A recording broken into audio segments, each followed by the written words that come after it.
About a year and a half ago, I made a video all about PlayStation VR games worth buying, and that video did really well. It got over 1 million views, and a lot of people told me to make another one. So I figured, what better time to do it than over a year later when no one really even cares about PlayStation VR anymore. Also, this clearly isn't plugged in or turned on, so I'm just gonna go ahead and put it down there. Alright, let's freaking go! Disclaimer going into this video. I really do enjoy VR games, but I get VR motion sick pretty easily. But there has honestly been so many cool games released on the VR over the last year, I decided to dive back in once more and see what this clunky headset has to offer. And I found some legit brilliant games for this video, and none of them made me feel sick. So I am very excited to talk about something non-Nintendo for once. And whether you enjoy VR or not, I hope you still have a good time in this video. Smash like and headset hair flip all over that subscribe button. I almost lost it. So here are just some of the games I tried for this video, and one that definitely made the cut: Tetris Effect. Tetris Effect is both a game and an experience. It's truly one of the hardest VR games to explain or review, because it's really hard to bring someone into a VR world with you with just words. It's something you just need to experience for yourself to fully understand what it's like. And that goes for every game on this list, but honestly, it's the most true with Tetris VR. Because watching someone play this game is borderline boring. Even showing gameplay here as I talk, it's just going to look like basic Tetris. I mean, you can't even hear the sounds that accompany the game, and that's a huge part of the experience in Tetris Effect.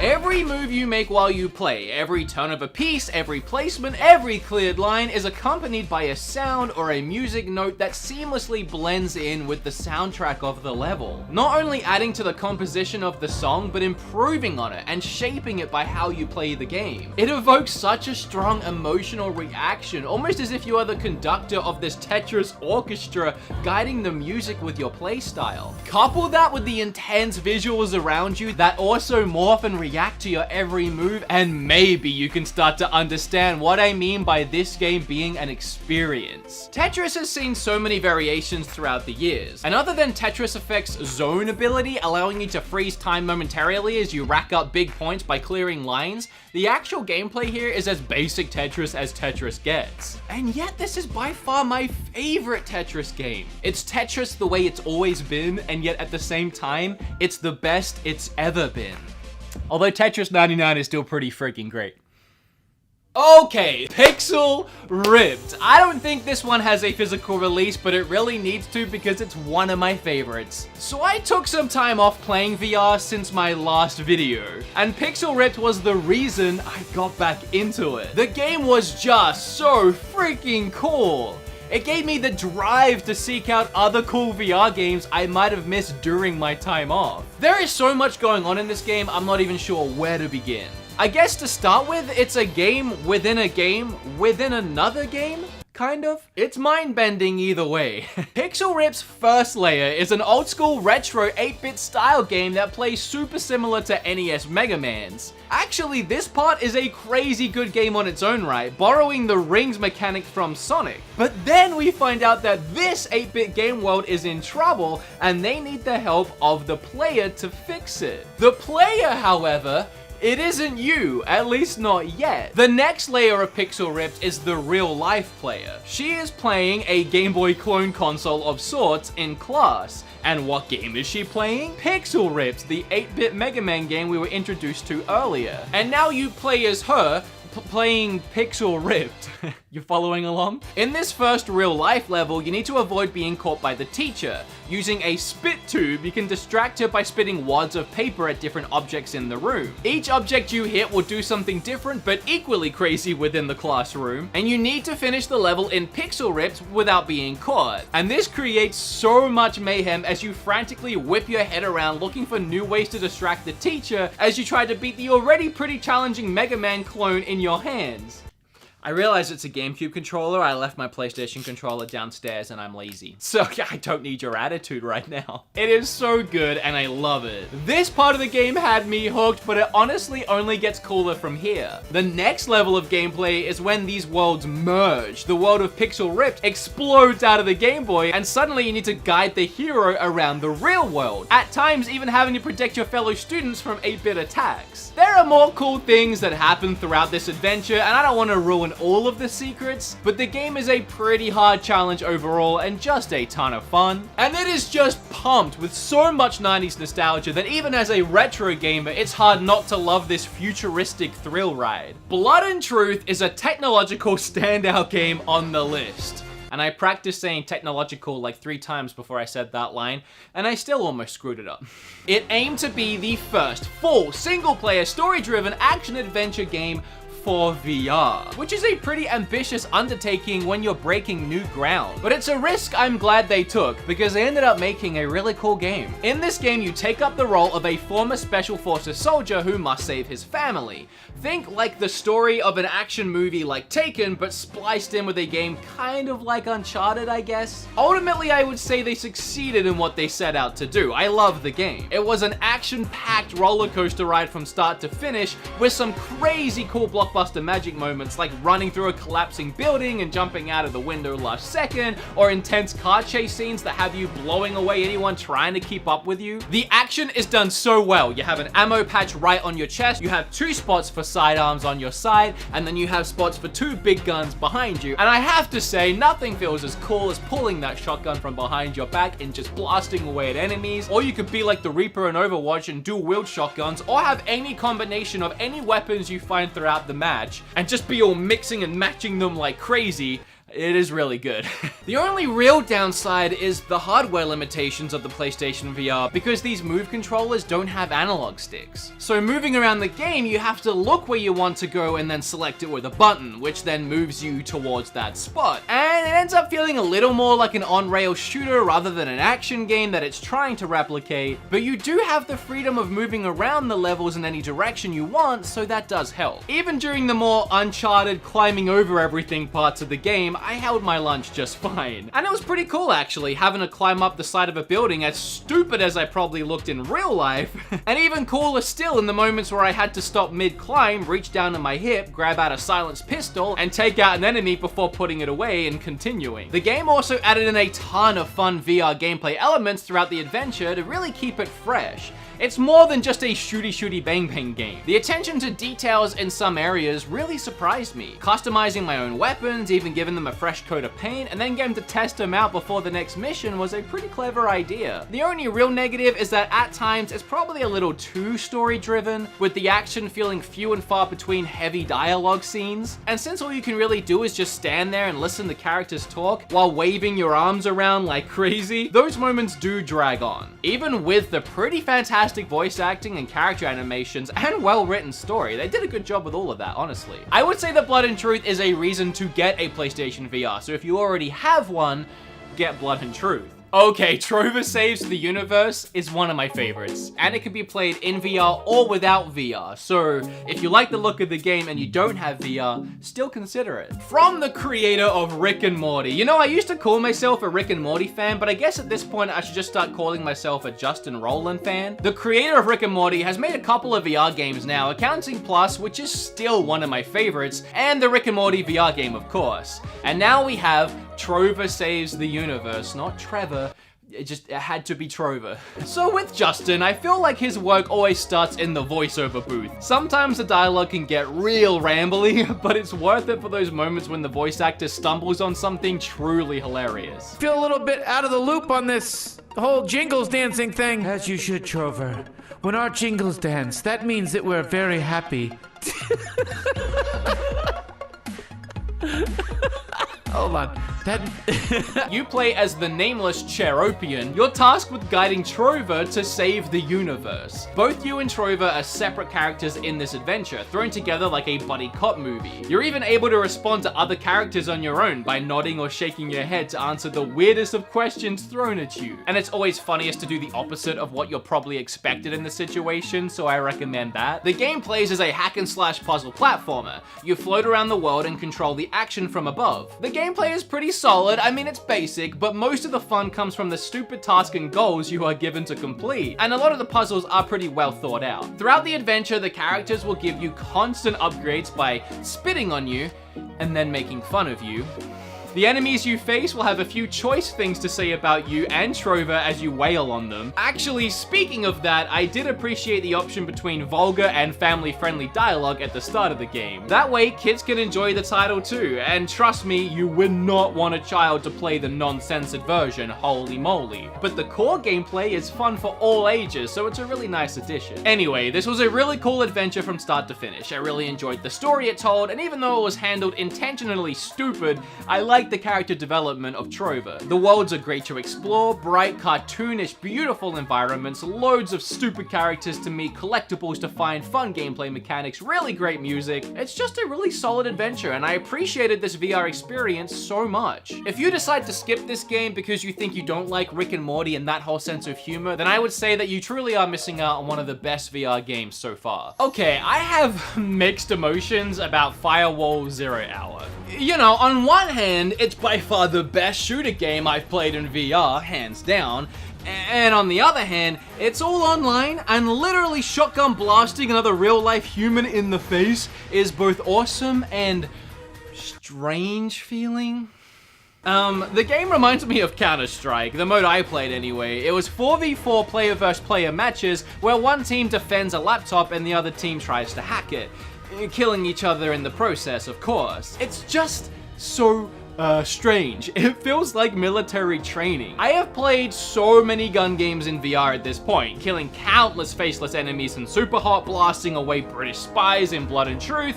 It's just so different working with a team of real people, covering each other, watching them go down to the hands of the enemy, and then trying to fire that winning bullet. I wasn't made for the army, so my own weirdness aside, it is a really fantastic game. It plays brilliantly. It feels weird to say the controls are super tight because you are the controls, but I've never felt like I've had so much control over what I was doing. The aiming felt like spot on. And it's the first VR game I've played that has you freely moving around, walking around the maps, and it didn't make me want to vomit, so that was impressive. I'm honestly not sure why, but I can play this game for hours without feeling motion sick at all. This game was supposed to be $20, but the GameStop I went to didn't have it loose. They only had it with this monstrosity that came with the gun.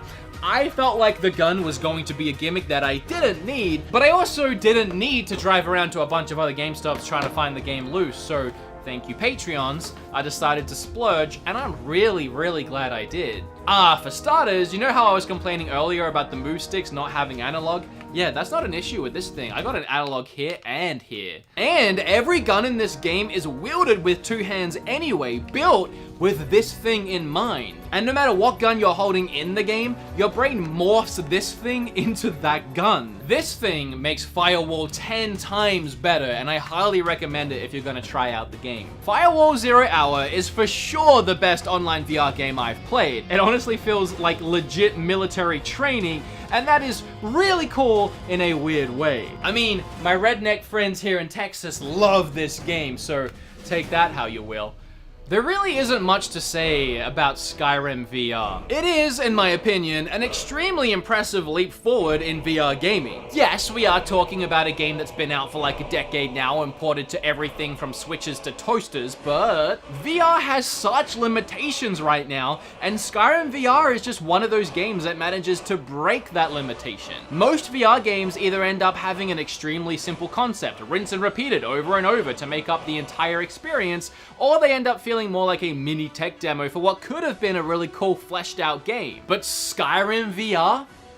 It's just that. The entire Skyrim experience, the 100-hour adventure, every cave, every enemy, every weapon, every spell, you can do it all. Literally the only reason I picked up this game, having played Skyrim before, was so that I could wield a spell with one hand and feel like a magician, and have a sword in the other hand, and to wield a bow and arrow, because I thought that would be really cool, and it was. So if you can stomach a full playthrough of Skyrim with this monster weighing down your neck and keeping your face nice and toasty, then Skyrim VR is a no-brainer. For me though, I'm actually holding out playing this entire game through until PlayStation 5 and hopefully PSVR 2, which supposedly doesn't have any wires and is more lightweight. I just can't sit there with this thing on my face for 100 hours. Beat Saber is the kind of game that VR was made for. It is unrelenting, unforgiving, unapologetic fun, and I refuse to believe there is a soul on Earth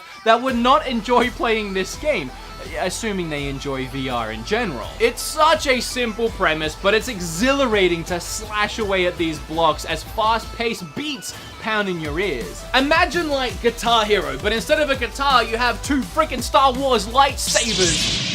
I've played the game and that excites me. You use your sabers to cut up these blocks as they rush towards you. The white arrows on the blocks depict what direction you need to cut them in. And throughout the tracks, you'll have to dodge and duck under walls too, not only adding to the challenge, but also the workout that is playing this game. Never have I gotten so freaking sweaty playing a video game. The PlayStation VR version of this game introduced an exclusive campaign mode, which was almost an apology for the fact they are very limited in the song options. See, on the PC versions of this game, you can download and import anything you want to play, not just music, but the entire freaking Shrek movie if you wanted to. But that's not really possible on PlayStation, whether it's due to the lack of ability to just do it or a copyright issue, I'm not sure. So you're stuck with the default tracks made for the game. They are pretty good, however, after a few hours cycling through these tracks, you'll start to wish there was just one more to choose from. And while the campaign missions add a good challenge to the existing tracks, nothing would beat being able to download your favorite Papa Roach song and just Luke Skywalker all over it. But having said that, I still recommend getting Beat Saber any way you can, even if getting it on PlayStation VR is your last resort. The Persistence is a first-person roguelike horror game that I didn't play really much at all. And not because it's bad, actually it's really, really good, but because I'm a big old baby. Fans of my channel might know that I don't play horror games, they just ain't for me. I took all of about 10 steps inside that shack in Resident Evil 7 VR and noped the heck out. And I did a similar thing here with Persistence, which really is my loss because it is one of the best games on PlayStation VR, so I've been told, so I've seen, and so I played for like a minute. So if you want a better, more inclusive review of this game, I'm gonna leave links down below for you to check out a couple other channels that clearly have bigger stones than I do. I will say that this game is really fun to play, and if you like being scared crapless, then it's even funner still. Due to it being roguelike, you can't even get used to the scary as it changes every time you die. It has some really unique ideas too, like a second player being able to join the game via their phone and make the game even more scary for you by placing creatures on the map. But that's all I got for this one. It's really great and check it out if it looks like something you might enjoy. I'm sorry. Ghost Giant is an absolutely beautiful game with extremely likable characters. I adore the way this game is presented in every single way. Each level is a brand new, gorgeous diorama for you to explore. However, I'll admit at first, I felt really limited in what I could do and what I could interact with. You truly are a ghost. You stand, sit, and watch the story unfold around you. And while you can't control or even pick up the main character that is a human boy cat thing named Louis, who I actually really like, you can help him out from time to time by moving heavy objects or finding items around the world for him. The voice acting is done so well, and the story begins so adorably that I was immediately engrossed in everything that was happening around me, but again, it's just that. It was happening around me. I felt limited in what I could do beyond that. But then, as I progressed through the game, I began to understand why it was designed that way. And honestly, It hit me pretty hard. Louis' inner struggles start to unfold as you begin to realize what he's been dealing with. Darker themes start to settle in, such as loneliness, friendship, and even depression. Not realizing what story was going to be told going into this game, yeah, it caught me off guard. I had grown to like Louis. I felt like we had formed a bond watching over him as we played the game together. It was a cutesy little adventure, and then suddenly I just felt terrible for him, and I just wanted to help. And I couldn't. And if you've ever experienced depression, or you know anyone that's been through it, you might start to understand what I meant by feeling kinda just helpless in this game. I guess what I'm saying is, gameplay-wise, there isn't a lot going on here. It's more like a point-and-click VR game with some light puzzle solving. The VR experience here is more about exploring this beautifully crafted world that does have a ton of secrets hidden within it if you look hard enough, and mostly, it's just got quite the story to tell you. The game's only a few hours long, but it's also only 25 bucks. So if it sounds interesting to you, check this one out. Oh, you have to play Astro Bot, everyone kept telling me. It's the best Nintendo game that wasn't made by Nintendo, everyone kept telling me. Okay, I mean, I'm sure it's good. I'll try it, but it ain't gonna be no Nintendo. As a self-proclaimed hardcore Nintendo fan, I really found it hard to believe. Nintendo has a certain charm, a way of making every single element of their games just fun. They've had years of practice managing to cram fun in every aspect of a video game seamlessly and in a way that no other developer would even consider. So while I believe that, yeah, fine, Astro Boy was probably going to be a lot of fun, Nintendo levels of quality? Psh, I don't think so, buddy. Yeah, I was wrong.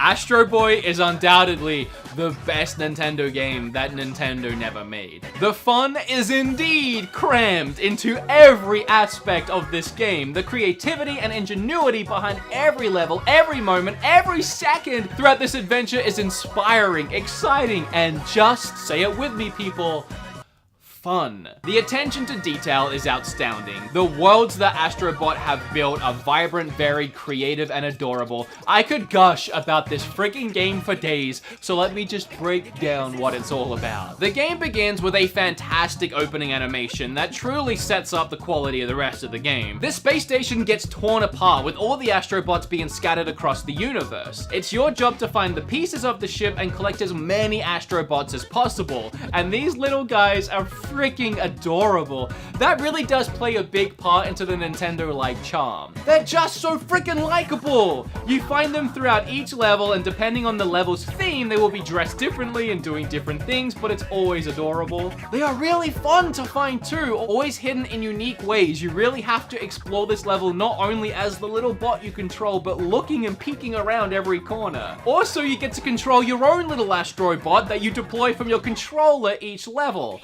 And I love the way they implemented the controller into the game as a device that you use. You store the bots in it, you use it to open crates to get upgrades like a grappling hook or a water gun. It's just so good, man. Anyway, I was off script then, by the way. I'm gushing. I wrote more about this game than any of the other games, so I'm trying to keep it short. You have complete control over this little guy as he platforms across the worlds. He'll even wave at you as he passes your headset and give you a big hug if you run him straight towards your face. He feels like your little pet that loves you unconditionally just for taking care of him. He's a good boy, and I love him.